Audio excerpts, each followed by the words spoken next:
Hi, welcome back to my channel. My name is Julia and I'm a retired bookstagrammer.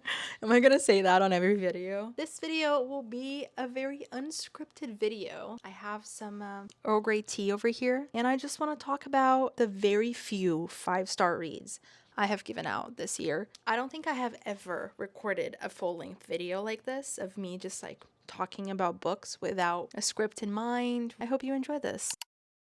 For the past year, you're probably going to hear me say this a lot, but I've been pretty tired, reading books like a factory worker. I did that for a really long time when I was on trying to grow my bookstagram. I posted every single day for 3 whole years. Worked Christmas, worked New Year's, worked my birthday, because that's what they tell you. If you want to grow on social media, you have to post twice a day. And I did that for 3 years. And I got my account at 30-something thousand followers. I burned out like any other person would. It's not like I don't believe that creators read 100 books a year. I do. Like, reading 120, 150.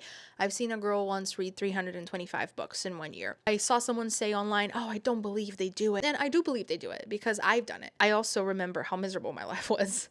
I also remember that I had no time for any of my other hobbies. I also remember going through audiobooks at like 2.5 speed. I also remember not actually absorbing anything of what I was reading. So like, yes, it is possible, but I'm sorry to be doubtful about how much you're actually absorbing. I have a big backlog. I have read over 300 books, if not more, in my lifetime. But the year's not over yet. We still have November. We still have December. I spent 6 months away from Bookstagram. I thought I was going to be cut out from the world. I was not going to be able to keep up with new releases. But then I have Kindle Unlimited and I have the Kindle app on my phone. Kindle sends you notifications of authors you follow. So like if you go on Amazon and you make sure to follow authors that you like, they will always tell you if something new is coming up. I did not feel cut out from the world at all, and it was really great. Found a couple of like news apps or news sources that I trust and that I think are reliable. They usually have movie sections when they tell you, new movies that are coming up. But I go to the movies with my husband a lot. We have like the movie subscription where you pay for 1 ticket and you get 2 every month. So every month we go to the movie theater at least twice a month. We consider going to the movie theater our religious experience because when you're sitting there waiting for the movies,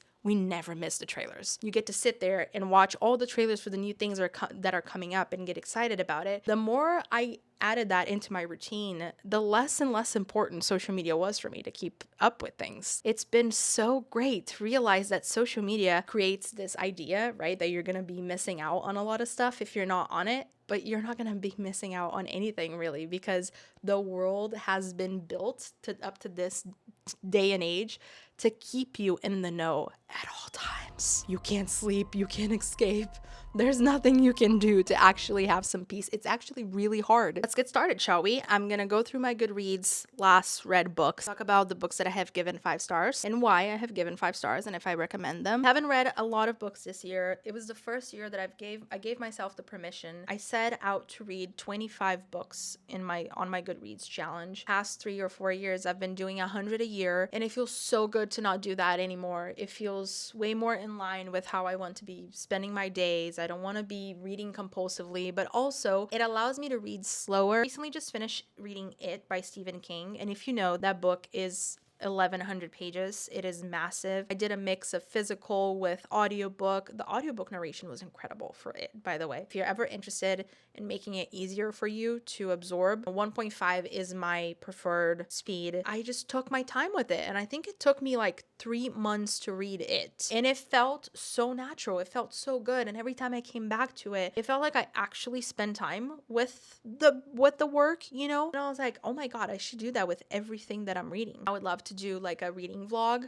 I've never done that before. I'm gonna have to learn how to do it and just read for a whole day. But I don't think I can finish a book in a whole day. I used to be able to, but I don't think I can do it anymore, and I don't think I want to. I am reading slower now on purpose, and it feels amazing. There was some drama on Book Talk or Bookstagram where girly pops were like, I only read the dialogues. That's how I finish books so fast. I don't even know if that's real. Maybe they're just like, rage baiting. That might be real. I started this year with Remarkably Bright Creatures by Shelby and Pelt.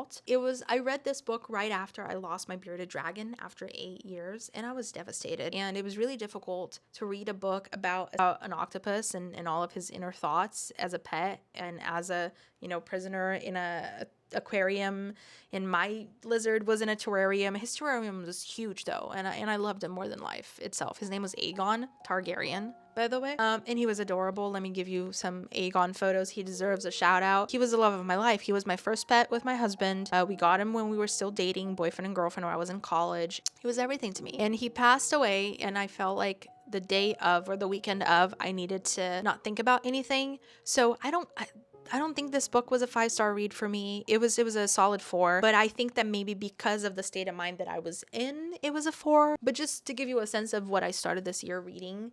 And then I read Happy Place. Notice me pushing the microphone away from my own mouth because I talk with my hands and I'm holding the microphone, and I'm a dumbass. I'm so sorry. It's annoying the heck out of me. I just apologize in advance, okay? It's by Emily Henry, and I hated it. So we're not going to talk about that one. It was terrible.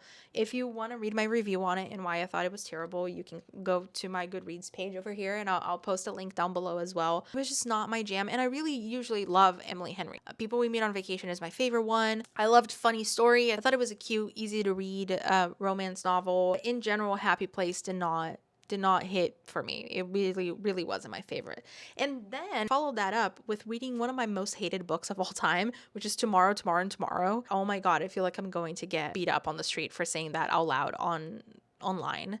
People love this book so much, and it's a TikTok favorite, but I'm so sorry. My God, it didn't end, and it would drag, and all of the characters were extremely unlikable. It was just like this intense trauma dump at all times. I understand adding trauma to a book and other characters for the sake of development, but the author overused trauma. It was a little bit too much for me, and I really did not vibe with it. I think I gave 1 star. And right after that, I read Tuesdays with Morrie. This is probably a book that people read in high school here in the US. A young man interviews an old professor or something who's on his deathbed. As a person, I love to talk about death. And I love to think about death.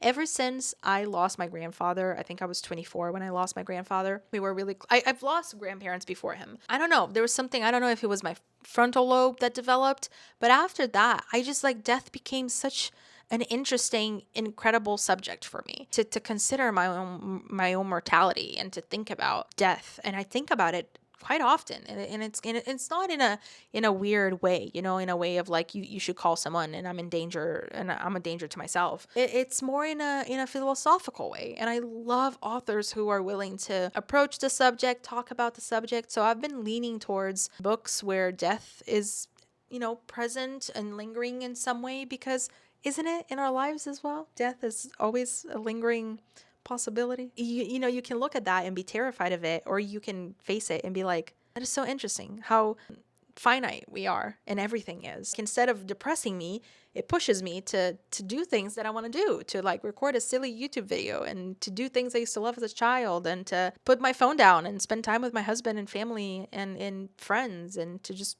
you know, go eat a very calorie heavy meal on a weekend and just live.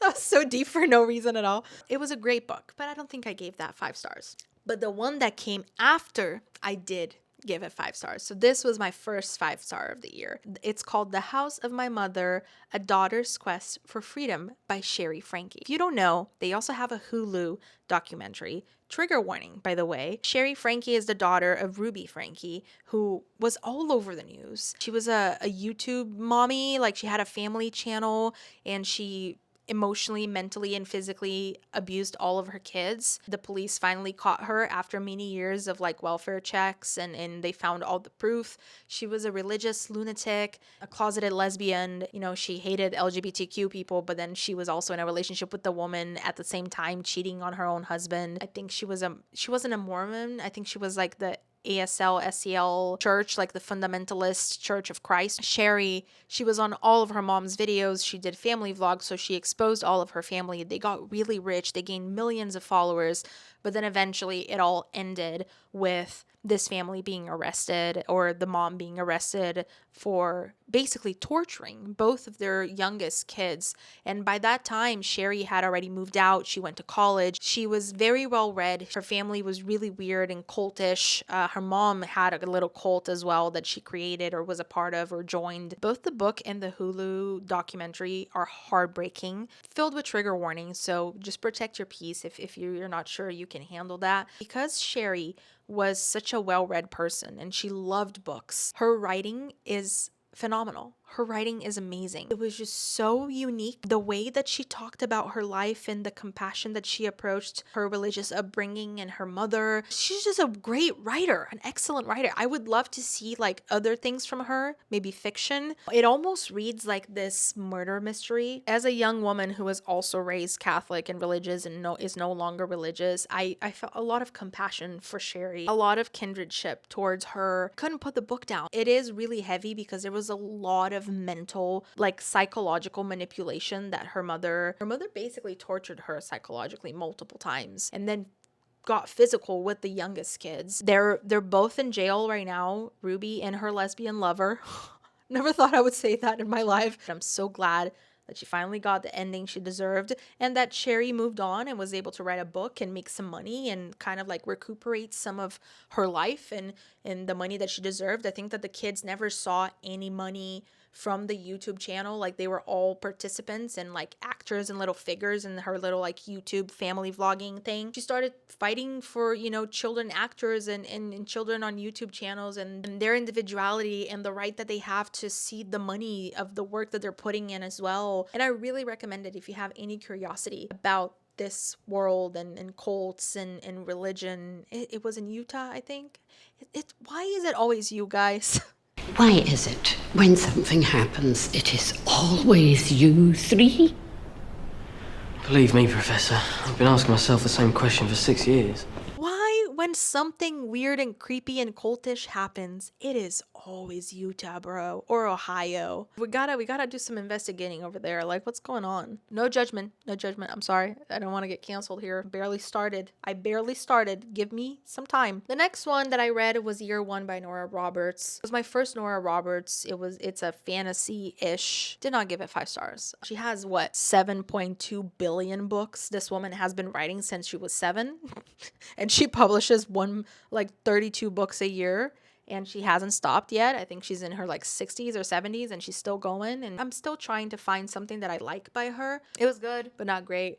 Nothing to mention here. Let's keep focusing on our 5 stars. Then after that, I hit a little bit of a book reading slump and I decided to try out the Amazon short stories because I've been seeing those a lot. I went to college for English and Lit and we had the Northern anthologies of literature that we would read. And the Northern anthologies is just like a way for you to quickly review a lot of historical authors without having to read their full work. So we would read short stories or pieces of things these authors worked on. I read The Answer Is No by Fredrik Backman. It was my first time ever reading a Fredrik book. I already knew about him. I knew that everyone was really excited about him. And they were right. This short story was so adorable, so funny, filled with, I like using the words human existence, in the way that Fredrik Backman describes the human existence. This man is a treasure.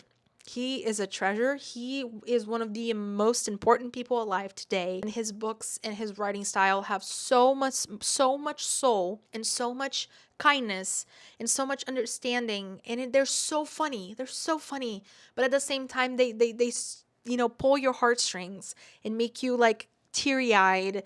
And it's just so hopeful at the same time as it is factual and current and contemporary. And like, I have no words for it. So basically, after I finished The Answer Is No, which was very short, I bought his entire collection. I bought every book he has ever written. And I have all the physical copies. And my goal for 2026 is to read a lot of his stuff. And maybe I'll read one before the year ends as well. I'm just really excited about the prospect of having all of these books that he has written because he feels like a warm giant hug or like a teddy bear who makes you laugh. And then after that, after that ray of sunshine and joy, I of course decided to read 1984 by George Orwell because Audible released the multi-cast narration for that. Andrew Garfield, Cynthia Erivo, Andrew Scott, and they're all actors I really love. I really love multicast narrations. If you don't know about multicast narrations, it's when they just hire actors and each actor voices one character. And they also add background noise, glass shattering, footsteps, and other things. This was an out of body experience. I also gave the audiobook 5 stars. I had already read 1984 before when I was in high school. I didn't remember much about it. It is not the full length of the novel. They had to chop a few things and crop a few pages. It reads a little bit differently, but it's still the same piece of work. It was terrifying. It made you feel claustrophobic. They did such an excellent, of course, they're all actors, so they did such an excellent job. So that experience was a 5-star for me. And then after that, I got lucky enough to have another 5-star, which was The Wedding People by Alison Espach. And we're back to me loving the idea of talking and thinking about death. The Wedding People is not really a romance novel. It's more like contemporary fiction, but there is romance sort of as a subplot. This woman books a stay at a hotel after like a divorce because she is planning to off herself. She just wants to be alone and she wants to do it in this beautiful resort because she thinks it's the way to go. And she lost a pet, so there's a lot of trigger warnings there. When she gets to that hotel, she realizes that there is a wedding ceremony going on. The bride is like this very vapid blonde Barbie type of person who sees her and immediately goes like, oh, you're here for the wedding. Oh my God, I don't care who you are, but you're going to be a part of all of this and I love you and whatever. And then she meets all of these people who kind of like get in the way of her plans and start making her overanalyze her life and the decision that she's about to make. And it's not a cliche. She made all these friends and now she doesn't want to die anymore. It really isn't, because I would have hated if it was that way. It is way deeper than that, and there are so many levels to this.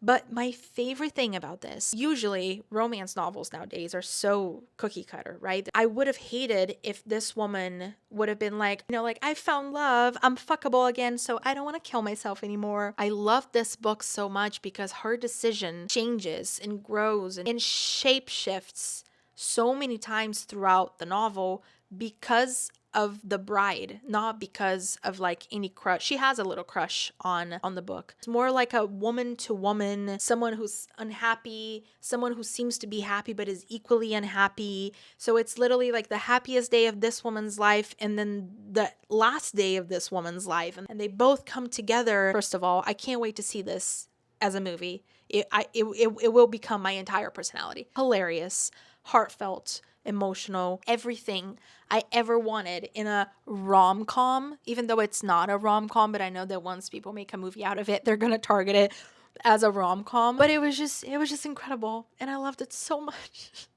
And I never realized, I have such an easy time talking about books I hate, and I never stop to like force myself to talk about books I love.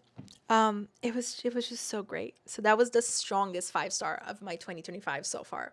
After that, I went on a thriller hunt and I read The Devil and Mrs. Davenport by Paulette Kennedy. This wasn't a 5-star per se, but I think it's still a pretty solid recommendation. If you like feminist novels with 50s and 60s vibe and a little bit of magical realism, because she has some kind of like magic. Davenport is this woman who lives a pretty typical housewife life with her religious husband. She is also religious, and then she starts communicating with ghosts and having visions, and apparently her mom used to do that before her as well. And then her religious husband is like, witch, crazy, you're insane, God doesn't like that. And then she has to try to escape in a time she can't get a divorce. Really, it's really difficult. She doesn't have a job, only her husband works. She's a stay-at-home mom, so she has to try to escape that reality by like hiding money. And then she meets this psychiatrist because, a woman who thinks, reads, speaks, talks to ghosts, she must be insane. So I really love the way that she played around with those themes and still made it a thriller / mystery. I think it's more of a mystery, to be honest. Incredible. Now that I think about it, maybe I should have given 5 stars instead of giving it 4 stars. And then after that, I read The Stillwater Girls by Minka Kent, who was also an extremely female-centered thriller. It is told by the POV of two girls who are, stuck in a cabin in the middle of the woods waiting for their mom to return. That's all I can say about it, pretty much. There is a third woman who comes into the story later. All three of them share POVs, and it's like this woman who can't have kids and wants kids, and then they kind of like, they all get together at some point and try to like solve whatever mystery of what happened to them or what is happening to them and who they are.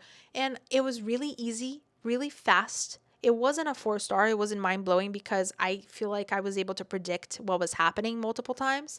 But if you want like an afternoon session thriller, that was great. That was pretty awesome. And then after that, I had the absolute pleasure in luck of reading The Drowned Girls by Loreth and White. And it is the Angie Pallarino trilogy. And I gave 5 stars to this one. I'm currently reading the third one. I gave 4 stars to the second one. It is basically my favorite genre, so I'm obviously very biased here. My favorite genre of movies, of TV shows, and books is investigative police work.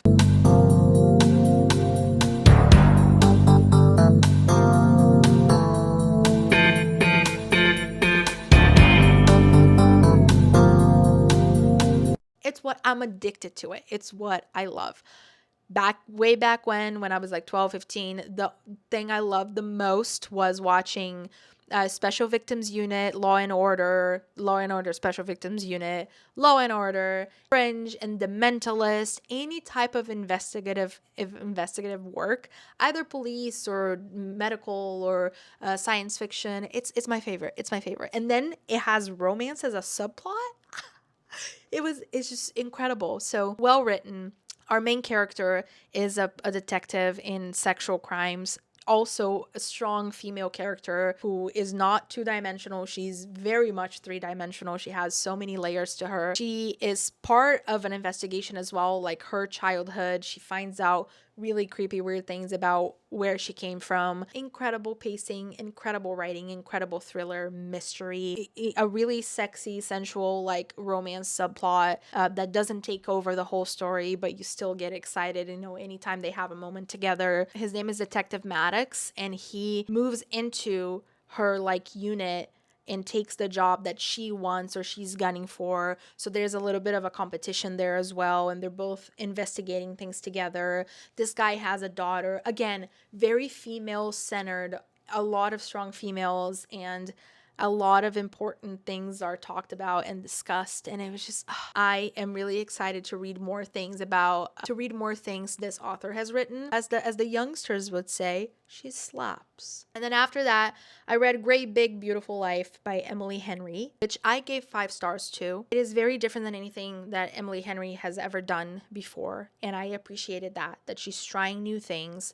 I love that the romance is not the main plot, but now that I think about it, maybe it isn't a 5-star. Maybe it is a 4.5. That's why I think it's so important for us to let time go by after consuming a piece of media, because when you look back into it, when you have enough time to sit with it, when you read other things and then you look back to that book and you're like, oh, maybe it wasn't a 5-star, maybe it was a 4.5. It's really important to absorb things that you're consuming and to sit with it for longer than 2 seconds, and something that we're not used to doing anymore, and it's something that I want to bring back. It was more like 2 journalists trying to interview this really famous woman who disappeared from the spotlight. Imagine if 2 people were trying to compete for the right to write a book on Taylor Swift's life. It's kind of like that. She wasn't really a famous pop star. The woman in the book was dated a famous pop star, and she was famous as well because of it. It was really interesting. It was really heartfelt. It was a book about family, I think. It was a book about loving your parents, losing your parents, dealing with your parents, resenting your parents. Like, every single character in this novel had some kind of issue with either mom or dad. So it was just so great to see that, because I feel like we don't explore that in romances enough. Most romance novels nowadays don't explore anything but sex. So it was just very refreshing. I think that's why when I gave it 5 stars, I was like, finally someone fed me a little bit, announced something, a little thing that is just not a bunch of fucking sex scenes. I think that's why I gave it 5 stars. So yeah, that was really, really great. And then after that, it took me 3 months to read It by Stephen King. When you remove the child orgy, it's great. It's a perfect book. You just have to remove the child orgy at the end. I don't know what the fuck Stephen King was thinking. That shows that you're supposed to listen to your editors, people. I just know that Stephen King's editor could not sleep at night because that man refused to remove that scene. It was so unnecessary, and I know that guy will carry that burden for the rest of his life. If you're Stephen King's editor and you're watching this, and if you ever come across this, please tell me if that's true or not, because in my head, that's what you went through. Like, you asked Stephen King, please delete the child orgy scene. I beg you. Like, this is not necessary. And he still, did it. And you just carry that burden with you. I am ready to go back to fantasy. I feel like I've taken a big long break this year. I was reading a little bit of everything, and I'm ready to find fantasy novels that I like because it's been a while. I only have 2 releases I'm really excited about. One is coming out this year, another one in 2026. I haven't seen anything other than these 2 that I'm really, really excited about. And on November 11th, 2025, Anne Bishop is releasing a new book. And it's called Turns of Fate, Isles of Word trilogy, I suppose. I don't know if it's going to be a trilogy or a series. I started reading Anne Bishop last year because people started saying on Bookstagram and Book Talk that Sarah J. Maas had plagiarized all of her work. And I read that fantasy series to kind of compare, and we can make an entire video on that some other time. And I read her paranormal fantasy series, which I love so much. Probably going to make another video on that some other time. And then I just like her. I really like her. I think that she's really great. No wonder Sarah was taking a lot of inspiration from her. I love her writing style. She's very unique. She's not scared to get gruesome and weird and creepy with it. So I really appreciate that. And then the other book that I'm really excited about is Half His Age by Jennette McCurdy. If you don't know who Jennette McCurdy is, she is that Nickelodeon star who published the I'm Glad My Mom Died book. It was also great. I love her writing style. I think that she has sass. I think that she has rhythm. This one is coming out on January 20th, 2026. So this will be my first read of 2026, hopefully. One of my favorite books I've read in the last couple years was My Dark Vanessa. It was also a strong 5-star. It really touches on the Lolita thing. It talks about pedos, and it talks about the power dynamic between an age gap couple in real life, not outside of fiction, and that when you hear from someone, oh, you're so mature for your age, it's not a compliment. It's been another subject other than death that I'm really, really interested in, because I was a young woman who dated a lot of older men. I'm saying a lot like I'm a slut, but I did. And I've been through it. I've been through it myself. So I feel like My Dark Vanessa, I talked about this on my previous video as well. It's sort of like a manual on how to recognize when you're being mentally manipulated by someone who's older than you and someone who knows how to play you and trick you into thinking that you're special. That's the vibe I'm expecting. I want lives ruined. I want female rage. I want all of the things that My Dark Vanessa has given me. My Dark Vanessa is a little more depressing, and I'm thinking that by her cover choice, the fact that she made the cover pink, the fact that she is making, a little bit playful, that this one will be more filled with anger than with depression, like My Dark Vanessa was. So these are just 2 books that I hope to be able to recommend in the future. Really excited about both of them. And I'm really excited about whatever else I'm going to be reading in the next 2 months. And that's it for this video. Thank you so much for watching. If you made it all the way to the end, let me know what your 5 stars were this year, because I would love to I need recommendations that don't come from Book Talk. Now that you have an idea of kind of what I like, maybe you can find me something, and I can't wait to hear from you, and I'll see you in the next one. Bye.